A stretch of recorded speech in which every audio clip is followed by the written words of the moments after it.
Hello you dirty potters, how are you today? Look at my new rug, you like my new rug? So this one's just gonna be a video specifically for the patrons, and I thought that you guys should really get the very first video of the brand new camera simply because you're the reason that I have the camera in the first place. Your support of me and the channel has literally upgraded the channel so many different times that I'm probably gonna make a new intro for the video. It's probably gonna be a little bit shorter as far as the upcoming videos for the YouTube channel. It's gonna be much higher quality. I'm probably not gonna change out my editor though because I really like it and it's really simple. And we're also developing some new glazes. So we're working on Jeff Campana's gray right now, which is wonderful because I like to make really brown and dark Potter's reds, and I need to really expand my horizons, but I refuse to make a yellow. The reds in pottery aren't bright enough to be panic colors, but yellow, no matter how you put it, unless it's doo-doo brown yellow, it's just a panic color. I don't like it, I refuse to work with it. So while we're here, I thought we'd talk about a couple of things. Number one, the new camera, we already got that over with. Number two, because I know someone's gonna ask, my hand is fine. It's okay. My hand is fine. It was really, really bad. It took about a week to really heal up, but I couldn't actually stop the videotaping, so the last video you guys got on YouTube was of my burnt hand. So it wasn't as bad as you might think it is, but it's much better now. Just to calm you guys down, because every single day I'm getting messages of like, how's your hand doing? Are you okay? Please don't be crippled for life. Please don't be crippled for life. I'm fine. I've come back from way worse than this. I will be okay. Please don't worry. But are you putting Neosporin on it? Yes, Mom. I'm putting Neosporin on it before I go to bed every night. The second thing I kind of want to talk to you guys about is where the channel's going. Now, I've noticed a drop in my channel. I'm getting about 700 instead of like 1,200 subscribers every month now, and that's simply because it's summer. People are out doing stuff, and the high majority of people who look at my artwork are people trying to pass their classes, which is why if you notice my videos are kind of geared towards learning those little tricks on how to pass your class and to make art easier in general. So there's not a lot of homestead potters who are watching my artwork right now, but don't worry, those numbers will most likely go right back up as soon as school starts again. But right now it's summer. So I really want to say I appreciate you guys sharing my videos and really liking and commenting, because it's really what keeps the channel on the front page of any Potter search, is your interactivity with the channel. But I figured while we're here testing out the camera, we might as well look at some questions and see some of the private questions that you guys want to ask me, because I know I do a Q&A every now and then. I've done about 2 in the history of the channel. But I figured that we would do a little private one, and we didn't have much time to collect information, but I'm gonna answer a couple of those questions right now. Actually, we could probably do all the questions because there was like 10 questions max, so it wasn't that bad. Unlike the Q&A video, which had 100 questions, this is from Louisa Dietz. Actually, she's a fairly new patron. Welcome to the team, by the way. Someone once told me not to layer dipping glazes, normally in a bucket, and one that you paint on. Is there a reason why? I assume, Louisa, somebody told you simply not to layer glazes, whether you paint or dip them, from that question. And my answer is kind of twofold. Number one, it is completely fine to layer glazes as long as you know what you're layering, because the person who told you this most likely doesn't want your glazes to run, which is a fair concern. The problem is if you know your glazes really, really well and you know which ones are stable and which ones are not, then you can essentially layer any glaze. I layer my clear and my black all the time because the base to my black is blue, and that means that sometimes it comes out blue whenever I put clear or something that highly fluxes over it. But I'm very aware of what my glazes can take because I only have about 10 glazes that I keep in my personal stash, and then I have my glaze book full of thousands of glazes, right? But they're the ones that I really keep. So knowing your glazes is really important if you're layering your glazes. I don't think that person told you not to layer glazes because it's impossible to layer glazes. I think that person told you not to layer glazes simply because you might be so new that you're not ready for the layering glazes phase. And if you layer glazes and you put them on too thick, they will run and destroy your pots as well as that person's shelves for their kiln. I think that's what's going on. But it is absolutely fine to layer glazes. In fact, when I go inside of my ceramic store, there's an entire textile list of stuff that you can layer, why you should layer them, and the effects of how they come out. Layering glazes is such a thing in ceramic artwork that a company has literally made 3 different textiles on it and told people how to layer them. It is completely fine to layer your glazes, but I will definitely say I do not go anywhere above 3 or 4 different layers, because at that time not only do I not know what's mixing with my glazes, I don't really know the chemistry past 2 layers.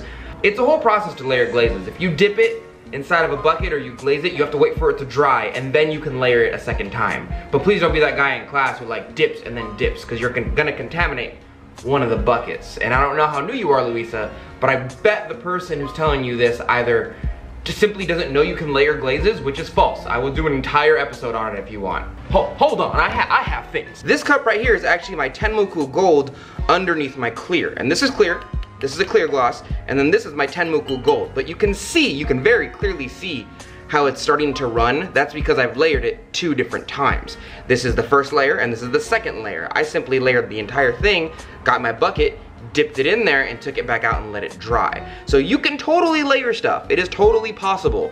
But be warned that your glaze will run, and I think whoever told you this is making sure that they're cautious enough to where you don't ruin their kiln. But be warned, your glazes might run if you don't know the stability or the gravity of your glazes themselves. So Louisa, that person who told you that is dead wrong, but they might have just been telling you as a precaution. So take that with a grain of salt. This one's from Sharon Barker. She says, once you get good at centering, opening up, and pulling walls into a cylinder, what would be my next challenge to work on? At current, she's using in between 1 or 2 pounds. The way my teacher Yoshio taught me is that once I got really good at centering and doing those things, the next challenge was the intermediate phase. And this is usually the space, Sharon, where you're gonna reach the intermediate phase. The intermediate phase is after you've learned how to do the basics, centering, pulling your wall, shaping some things that are shapely but not exactly intricately shaped. You're gonna have to start learning how to make your walls thinner and really learning your medium, learning how your clay is set up, learning how to make your walls thinner and taller. So what my teacher had me do is he had me get the regular amount of clay that I like to work with, usually around 4 or 5 pounds, and pull it as far as I can up. And he would measure it, and usually it went almost a foot. And then he had me cut that in half, and then he would have me try and pull it to that same exact height. And that was supposed to teach me the amount of clay that I was leaving at the bottom.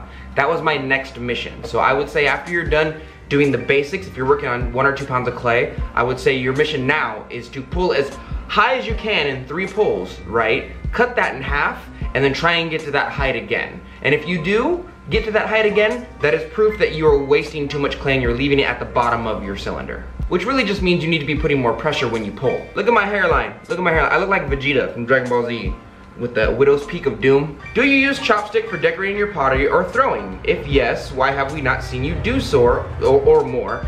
If not, everyone knows that every freaking food is better with chopsticks. Why should not pottery be the same case? Do you have your home chopsticks or do you use ones from takeaway? With all respect, yours sincerely, Hansa. Hansa, I'm sure you know by now I'm deeply entrenched and fascinated by the Japanese culture. I've been to Japan, it's a beautiful place. I plan on going back in the career of the YouTube channel to go and visit some of the pottery, but I have actually made chopstick bowls, which are bowls that just hold chopsticks in them, and I have probably about 10 or 9 sets of my own chopsticks, some that I got from Japan while I was there, and some that I just keep for myself and buy from like Hello Kitty stores. Look, you guys already know my favorite color is hot pink. You should probably not be surprised by now that I also love Hello Kitty stores. They sell the cutest things. And the reason you guys haven't seen more of that is simply because we're not ready for that phase, right? As I explained, I think in the last update, I really want to get the basics down. Right now we're going over lids and lidded jars. And then once we get done and go to the teapot phase, which after the teapot phase, we should be reaching intermediate for most people. And then we'll learn how to make our stuff more shapely. We'll learn the history of shapes. We'll start to learn how to throw larger shapes, things of that nature. This is kind of extra flavoring. Putting chopsticks or extra items with a bowl is not a beginner thing because you need to learn your shrinkage rate of your clay first. If you want to put an item into your clay, then you need to know how much your clay is going to shrink, because making a hole and taking it back out doesn't really work, even for a chopstick, if that hole shrinks in the kiln, right, and then the chopstick can't get inside the hole. So you really, there's a little bit of math that involves that, and I really don't think, since we're mainly on the beginner phase right now, I like to kind of imagine the YouTube channel as a class curriculum, where there's some people who want to know advanced stuff. That one kid who's been in the class for way too long, and then there's some people who are ready for the academic version of intermediate, and it's really not a lot of people. But everybody is on beginner. And like 90% of the people that watch my channel are categorized and categorize themselves as beginners in pottery. So we're gonna do that for sure, but we're not really there yet, so we just gotta wait a little bit. This one's from Steve Crandall, longtime patron, of course. How are you, Steve? Do you use different speeds on the wheel for different applications, say for centering, pulling, and trimming? Yeah, it really depends on your wheel. 20% of that equation is really just your wheel and how fast it can go. But I usually go not really fast, but a little faster than normal whenever I'm centering. And then when I'm pulling out, I go the same speed. And when I'm pulling my first wall, just because the way I throw and my build, I learned that I put a little bit too much pressure when I pull the wall. So I usually go at a very normal medium speed, because if I go higher, then I will end up pulling the wall slowly, because I'm a slow puller and I put a lot of high pressure. Knowing how much pressure you put when you pull your wall is a very important thing. Some people put very light pressure and they can spin their wheel much faster, because usually that light pressure they go a lot faster. I tend to push really hard on my walls and then go really, really slowly to make sure that I got all the clay. So usually what most people do in 3 pulls, I've done in 2 pulls, and I confuse myself, and then I do a 3rd pull and I'm like, oh no, the clay is wiggling. And my brain's like, of course, because you put way too much pressure on your clay and now it's crunkling in the middle. Sorry, I didn't mean to go on a tangent. I have my own throwing problems, and that's one of my main ones, is that I put way too much strength into my pulling, and then I'm always surprised, like, oh no, why is it breaking in half? Because you decided to Hulk smash it, Dante, Jesus. But the general rule for most potters is that when they center, they'll go pretty fast, and when they pull, they'll go pretty fast still. When they start to pull the wall, then they'll start going to medium speed, and as the vessel gets taller, they go slower and slower and slower. If you've ever seen me work on something that's almost half my size, I will be going extremely slow. I will be going, maybe my foot barely touches the pedal, right? Because I really need that stability. The higher something is, the smaller the center of gravity it is, right? So I really need to keep true to that center of gravity. So yes, I do go slower as I get taller, but usually the shorter things, no, unless I'm doing a really intricate technique. Those swirly bowls that I make, the wheel goes really slowly, but that's just because your fingers need to move faster than the wheel does for that technique to work. It's not really like a speed thing or a preference thing. That's just what's necessary for the technique. Do you have any opinions on the author Isaac Asimov? What are your favorite works of science fiction?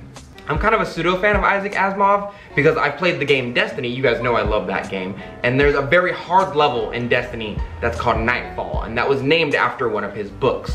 I've also seen iRobot. I've also seen iRobot with Will Smith, although I haven't read the book.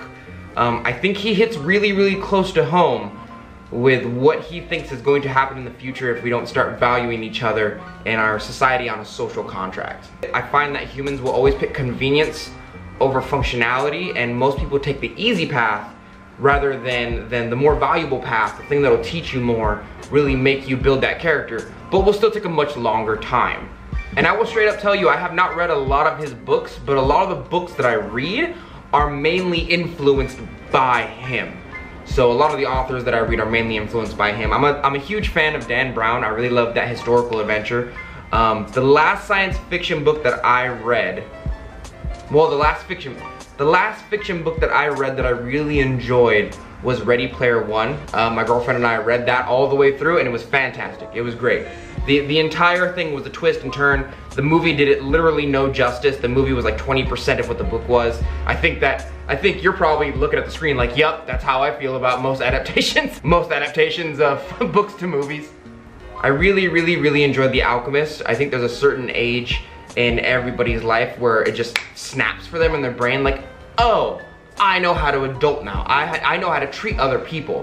And there's a certain turning point when your brain kind of turns on. And some people it turns on at like 15. And some people it turns on at like 40. They start to treat other people with respect, not because they're getting respect first, but because they understand that's what is necessary to really live a life well lived. And I think self-reflection is a really big part of that. You know, I think sitting down and then realizing, why did I do that? What comes good of that? I got really into philosophy for quite some time, and I'm not much of an avid reader as I once was of philosophy, but one of the main things that I took away from philosophy is that a life in which you cannot self-reflect upon your actions is not a life well lived. And so you need self-reflection to live a life well lived. You really need to sit down and think about what you're doing, why you're doing it, and is it making a difference in your life? We got really deep into it at one point in my philosophy class. Like, one person had a drink, right? And he was just drinking the drink during class. And the teacher was like, why are you drinking that drink? And he goes, because I'm thirsty. He goes, no you're not, that's a soda. Soda dehydrates you. Why are you drinking that? And he goes, because I think I'm thirsty? He goes, go deeper. It was a simple little thing, but it forced that person to self-reflect. And at the end of the class, he was like, oh my God, I just want sugar. And the teacher was like, right, but you're not thirsty. But your outer brain thought you were thirsty. Your consciousness thought you were thirsty. And that's why you drank it. And your brain is forcing itself to think that you're quenching thirst, but really you're just craving sugar and carbohydrates. And that's just a little practice, but I think from reading my science fiction books and my fiction books and my philosophy books, the one thing that I've always taken away is I think if everybody literally just asked themselves why they do the things they do and really in-depth work it out, we would live in a much better place. People would just stop doing dumb stuff if they realized the stuff was dumb by asking themselves the stuff was dumb. The problem is self-reflection is a skill, and that skill can be built up over time, and some people just have it. Their brain snaps at a certain age. I think the problem is some people just simply don't have the ability to ask if what they're doing is really what they want to do, or if it'll make the world a better place. And I think that's the main thing that I take away from my philosophy books. As far as my fiction books, I really enjoy, not post-apocalyptic, but I read all of the Maze Runner, and that was one of my favorite series. But it ended, I won't ruin anything for you, but it ended in a place where I totally thought it was gonna end when I first started the book. I have a really bad habit of guessing the end of books just based on a logical conclusion and then being like, yep, of course, yeah, that makes sense. But Ready Player One did not disappoint me. Next question, because that one was long. This one's from Kate. It says, sometimes I get Potter's block. Oh, it's like writer's block, but Potter's block. I get it. Does this ever happen to you, and how do you get out of it? This happens to me once every 3 weeks. I hate it a lot. I will say I've been struggling with depression. I don't know how to call it, because in my mind, I don't think depression is a real thing for me. I think I get depressed, and I think getting depressed or getting sad is a very normal thing for human beings. When someone says they're depressed, I'm like, yeah, that happens. But then there's the other side of the spectrum of people who chemically, their brain forces them to feel depressed for no reason at all, and even though their life is fantastic, and that's a medical problem to me. But saying you're depressed because you're sad is just like, that's normal. That's what that's the human condition. And sometimes I get this human condition sadness, and that's when I can't make anything. And it's really hard to surpass that because it takes an unrivaled amount of anime Super Saiyan will to even make a bowl that day. You know, to go to the gym, to go to work and put a smile on my face. And the people who can smile while being depressed are really strong, because I can't. I just go straight, what? But the way I get over it is I essentially court myself. I light a couple scented candles, you know what I mean? I put on some Bootleg Boy, I put on some Shiloh Dynasty, two of my favorite artists on YouTube right now. By the way, Shiloh Dynasty only has remixes of her original work because she's no longer alive, rest in peace. I think everybody has triggers, and it's very good to learn your triggers to get out of that block, right? To learn your, like for example, Steven Universe immediately calms me down from anything. I could be angry as hell. If I'm watching Steven Universe, it's gone, I'm done. I'll just immediately, it's like playing a flute to a dragon. Just, I'll immediately calm down and put my fire away. If I ever wanna get into a really deep thinking philosophical mood, Star Trek Next Generation does that for me. If I wanna go to the gym watching shonen anime, it totally does that for me. You know what I mean? To get me in that mood. So I think knowing your triggers, knowing what you react to, again, that takes self-reflection, because then you have to analyze yourself. You really have to run a diagnostic on your own brain, by your own brain, and realize what's going on, when it's going on, when it's happening. There's even a reason for that block, and your job is to kind of figure that out if it's not at least mentally chemical. But I essentially court myself. I put on some Bootleg Boy or some Shiloh Dynasty, and I put on some scented candles, because you guys know I love me some scented candles. And I'll build up. I'll make the easiest thing that I know how to make, and then I'll go up from there. I'll make a bowl, and then after that I'll make a cup. And if I can do cup, I'll make like a better cup. And then if I can do that, I'll make a lidded piece. And I'll keep going up until I got sauce, until I'm just all the way up to a piece this big. But as far as not getting past Potter's block, if none of those things work for you, it is totally okay to turn your wheel off and walk away and go reset. There's nothing wrong with resetting. We're human. Sometimes we need support. Sometimes we need that extra time off. And even if you don't think you're stressed, as I am learning, you're stressed even though you might not call it stress, you know? So I think it's totally fine to cut off for the day and walk away. Go get yourself a massage, go take a shower, have your husband or your wife or your boyfriend or your girlfriend rub you down. You know, I'm not gonna wash myself today, you're gonna wash me, because I'm a princess and I deserve it. This one's from Amy Savage. She says, I've noticed several times when you're making a mug, this is a long question. I'm gonna fumble this one, so be ready. I noticed several times when you're making a mug, you use a tool, it's the pokey tool. It's called a pin tool, but most people just call it a pokey tool. You use your tool to take off the top of your clay to get a ring that you usually toss. Why? Why are you just not smoothing out the top into a newly created mug? Loved all the finger tricks on your mug video that I just found. Unless it's those stackable ones that you use in the intro of your video, because I love those. One more question in case you're still reading. You talked about Cone 5.6, and did I understand correctly that one is glossier than the other when it comes out of the kiln? Let me answer the second question first, Amy. The reason I chose to work at Cone 5 instead of Cone 6 is because firstly my elements were really old and they found it really difficult to work at Cone 6. It was taking almost double the time for my elements to reach that cone, which means I'm wasting an immense amount of electricity. So it's always good to check your elements and their health. Secondly, Ghost, my kiln over there, is only a Cone 6 kiln, which means that it'll go to its max. But running your kiln at its max all the time diminishes the life of the kiln, and it's a really old kiln already. It's kind of like getting a really nice car that can go like 250 and then running it at 250 all the time.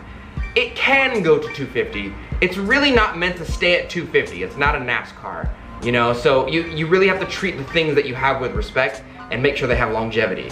And that's one of the reasons. While we're here, I don't get fast cars, by the way. I understand they're well crafted. I understand that they're tools of ingenuity. I understand that, but for me, they're functional. They get me from point A to point B. I need a better car to drive better. I'll never need a yellow Mustang to flex on people. Like, if I need an item to put myself above other people in society, something's wrong with me. Like, my mom didn't hug me enough or something. That's why I need attention from random strangers. And that's why I bought a GT yellow Mustang. I don't know, it's weird to me. And to your first question, sometimes I get really self-conscious about the little tiny discrepancies in my mugs or inside my clay. So what I do is I've always been taught to just simply cut off the very top and then just smooth that out instead of smoothing out the top that I'm already dissatisfied with. If there's a little tiny bump on there, when I tip this upside down to trim it, it's not gonna spin correctly. It's gonna spin off center a tiny bit because there's a tiny bump on the bottom. So instead of doing all that work to smooth it out, all I do is just take off the top and then smooth that out. That way I make sure that I have a very even playing field as far as my next step. Marion, oh man, I'm not gonna pronounce that. I'm so sorry. That's not happening. B-U-O-N-A-D-O-N-N-A. Bodanana. I'm so sorry, that's not happening. That's my tongue cannot move that way. My question is similar to Sharon Barker's question. I'm using your videos to make myself into a potter. No pressure. Okay, first of all, large pressure. Just my entire future in your hands. Help. Don't worry, you guys aren't heavy. I'll carry you. What do you suggest as a step-by-step progression through the basic forms? My pottery teacher is a potter first. We get some basics, but not syllabuses. So the way I was taught and the way I also prefer to teach is to first teach you guys centering, and once you learn how to center, teach you guys how to cone up and down on the wheel so that you're learning how to smooth out and really condense your clay. Then I teach you how to open up, and then I'll teach you guys how to make the donut. Hopefully that only takes a week or two. Even though it's not perfect, it'll happen. After that, I'll teach you guys how to pull and 3 different types of pulling techniques that I know how to do. And then after all that should take like 2 months, by the way, learning how to do that proficiently. Then I'll teach you how to make a bowl, and then I'll teach you how to make a cylinder that's basically a cup, and then I'll teach you how to attach clay to a cylinder, which is a mug. And then you have that skill. You have the skill of making a cylinder and attaching things to clay. The same way you attach handles to a cylinder to make a cup is the same way you're going to attach anything in ceramic artwork from that point on. And then after that, we'll learn how to make a fine mug. We'll learn how to make something usable and what is not good for human beings to be handling for mugs. But for a teapot, you need all those other steps, which is why we're doing those other steps first. You need to know how to center to throw. You need to know how to make round shapes with the bowl and the pot, right, because that's a teapot. You need to learn how to attach handles, because you need a handle for the teapot. You need to know how to make cylinders, which is gonna be your spout. You're just gonna cut it off and modify it. Then you need to know how to make a lid or a jar with a little handle on it, and that's gonna be the top of your teapot. But if you can prove to me that you know how to make a teapot, you most likely know how to do all the steps that precede it. The final step for the beginner phase is learning how to make a vase, and this is supposed to teach you the value of how much clay you can get, and vases really have different shapes. They have this, especially Greco-Roman like Grecian vases or amphoras, they have a shapeliness at the top. You pop it out up here, and then it goes downwards like this. And if you can demonstrate to me that you can make a teapot proficiently with a filter in it and everything, and then make a vase that comes up here, you pop it out, you bring it back in, then you pop it out again. If you can show me all those steps, you're ready for the intermediate phase. You're learning how to then make your clay usable to you after that point. And that's the progression that I suggest. So just to recap, Marianne, I go centering, all the bases of centering pretty much, and then I go bowl, cup with a handle, then I go pot, like teaching you how to stretch out your body, because you need to know the limits of your clay as far as its stretchability and how short it is. Then you make a lidded piece, then you make a jar, which is a lidded piece with a top on it. Then you learn how to make a plate, and then a teapot, and then a big vase, like a Greco-Roman and for a Grecian vase. Oh, second question from her. Also, what do you recommend for a homemade wedging board? You see how this is concrete right here? It sounds dumb. It sounds really, really dumb, and I don't know how willing you are to get down on the concrete, but concrete and plaster are porous enough to absorb all the moisture from clay. You have to remember the thing that you're looking for when you're looking for some type of wedging table is for it to be really strong and stable and be able to absorb the moisture of your clay, which is why when you put it on a wedging table, usually it soaks it up. If any of you notice, you put your clay on the wedging table, right? You flip it over after like an hour or so, the bottom is usually dry of that clay and the top is not, if the clay is super wet, that is. That's because whatever you put your clay on, whether it be the wedging table, concrete, plaster, whatever it is, even some woods, is gonna soak up and drink that water. That's the main priority of a wedging table. So as far as a homemade one, I would say get a plaster mold. I think I have one myself somewhere actually, hold on. Yeah, see, I have this big plaster block right here that somebody had made me and sent to me. This does fine. My problem is it's heavy, but it's not heavy enough to withstand the force of my 210-pound body mashing on it on the ground. So recently I've been using the concrete of my garage. It works just fine. Whenever you guys see a video and you see like a big pile of poo in the background, that's my clay that's drying that I'm just gonna wedge later. This one's from Mary Love. She says, who are some of your favorite ceramic artists? Ooh, if there's a show in your hometown, who would you drop everything to go see? I know your love is throwing on the wheel, but do you have any slab ceramics? Yeah, I was actually trained as a sculptor for a couple classes. I don't prefer them because in all reality, throwing takes a certain type of spirit. You can really feel someone's energy through a pot if they're really, really, really good at throwing, if they understand how to make emotion through a pot, but that's a whole philosophical level thing. That's a really high tier of ceramic artwork.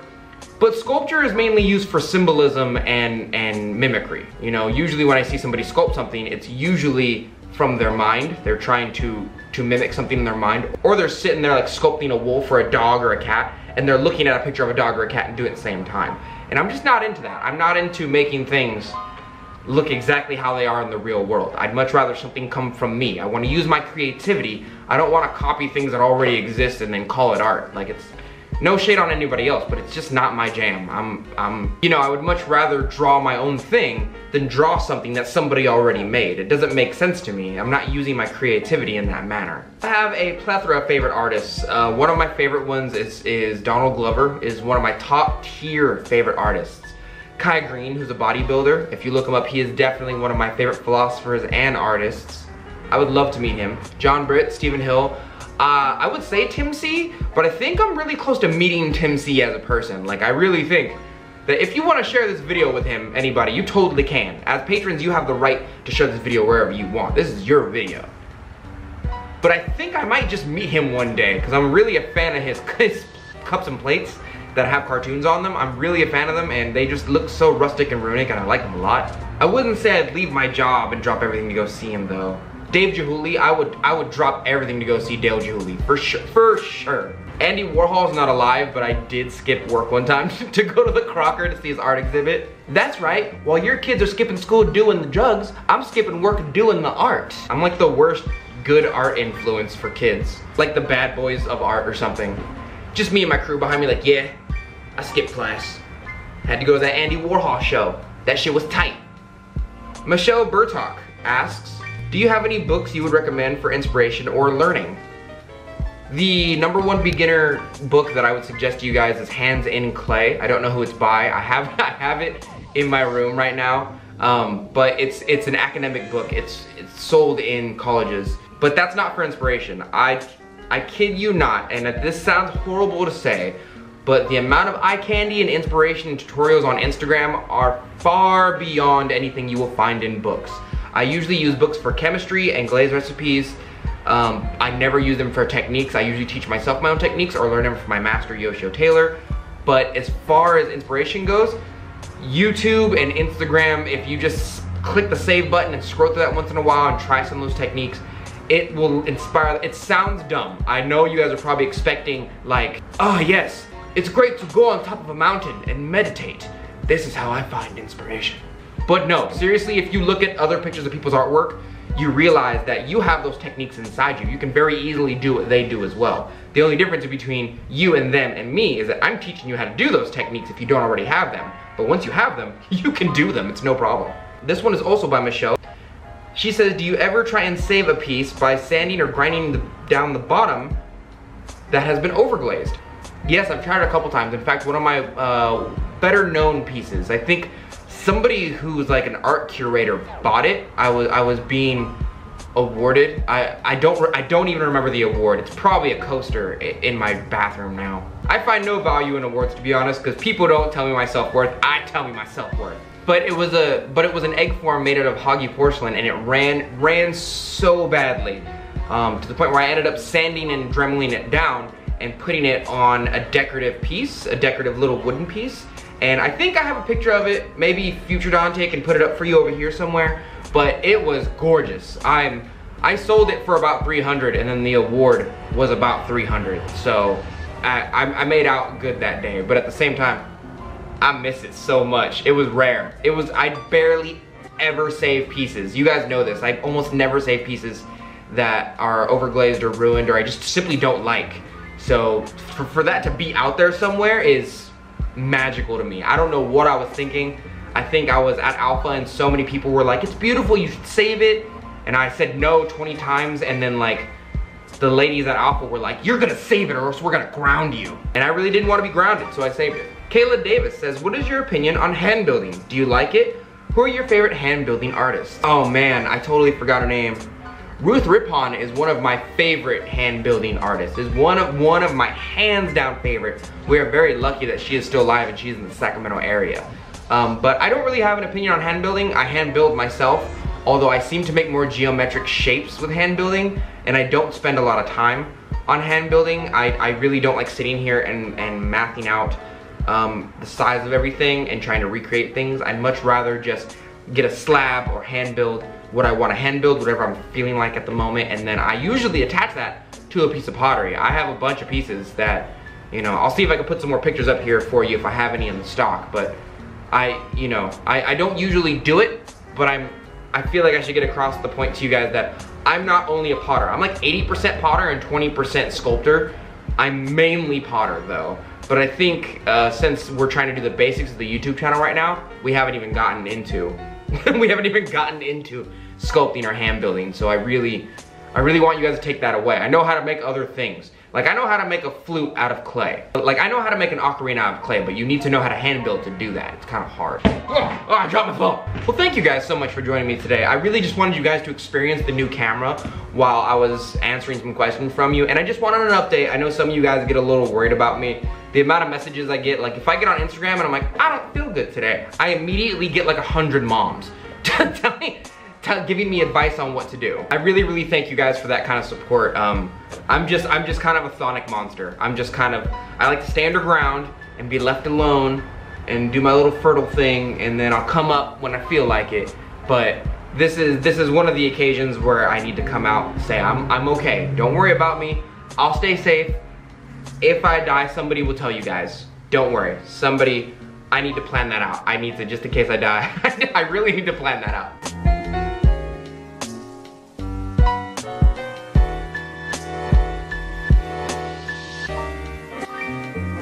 Is he laughing while talking about his future death? The fuck's wrong with this boy?